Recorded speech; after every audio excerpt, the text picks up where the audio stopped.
Hello friends, so finally we are traveling back to Pakistan after 1 year. We were super excited और excitement को तो आप Bryce के face पे देख ही सकते हैं। हमने अपने बैग्स जो हैं वो रात को ही फाइनलाइज़ कर लिए थे क्योंकि हमारी फ़्लाइट सुबह 9 बजे की थी और 6 बजे हमें हर हाल में घर से निकलना था।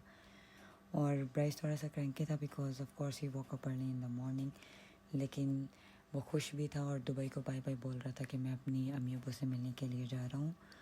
तो हमने टैक्सी बुक करवाई और हम एयरपोर्ट के लिए निकल गए। ट्रैफिक कम होने की वजह से हमारा जो रेंट था वो 50 AD लगा, including toll tax.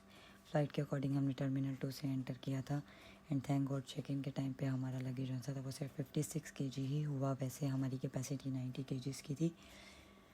56 kg luggage होने की वजह से हमारा जो था इतना टाइम वेस्ट नहीं हुआ। जल्दी से ही हमें बोर्डिंग पास मिल गया और हमारी इमिग्रेशन जो थी वो क्लियर होगी। जैसे ही हमारी इमिग्रेशन क्लियर हुई, मैं और मेरा बेटा कुछ ढूंढने के लिए निकल गए क्योंकि हमें भूख लगी हुई थी कि हमने ब्रेकफास्ट नहीं था किया और हमें ढूंढते ढूंढते मैकडी मिल गया और ब्राइस बहुत एक्साइटेड हुआ कि उसको मैकडी मिल गया। और अब वहाँ से हमने इसके लिए हैप्पी मील लिया। हैप्पी मील हर बच्चे को पसंद है क्योंकि उसमें फ्री का टॉय मिलता है। हैप्पी मील लेने के बाद हम अपने गेट के पास चले गए जहाँ से बोर्डिंग स्टार्ट होनी थी। ब्राइस बहुत ही चूज़ी है, इसको खिलाना जो वो मुझे दुनिया का सबसे मुश्किल काम लगता है क्योंकि ये हर चीज़ को बहुत स्लोली और हर चीज़ को देख के खाता है। तो यहाँ पे मैं उसको बता रही थी कि बेबी ये बहुत यम्मी है, इतना बैड नहीं है, आप इसको खा लो। यहाँ पे हमारी 8 बजे बोर्डिंग स्टार्ट हो गई थी और ये बहुत ज़्यादा खुश था।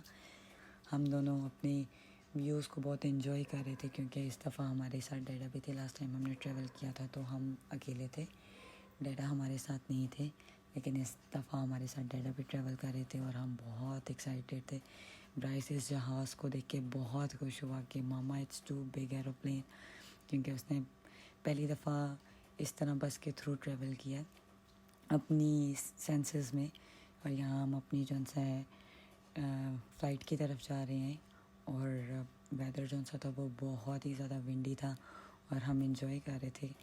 और यहाँ पे ब्राइस बहुत ज़्यादा खुश था और उसने मुझसे लड़के सीट ली थी कि मामा मुझे विंडो सीट पे बैठना है क्योंकि उसने एंजॉय करना था टेक ऑफ को।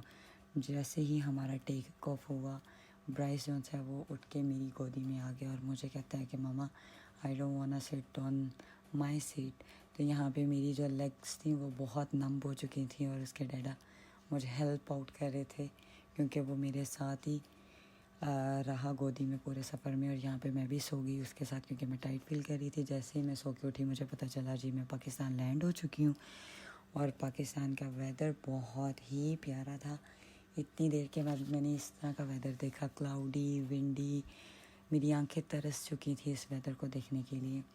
और जैसे ही हमने लैंड किया, हमारे घर वाले हमारा नीचे वेट कर रहे थे और हम बहुत ज़्यादा खुश हो रहे थे कि अम्मी अबू हमें पहले से ही लेने के लिए आ गए। ब्राइस कह रहा था मम्मा जल्दी चलो, अम्मी अबू वेट कर रहे हैं। और जैसे हम बाहर आए, ब्राइस की खुशी को आप देखो।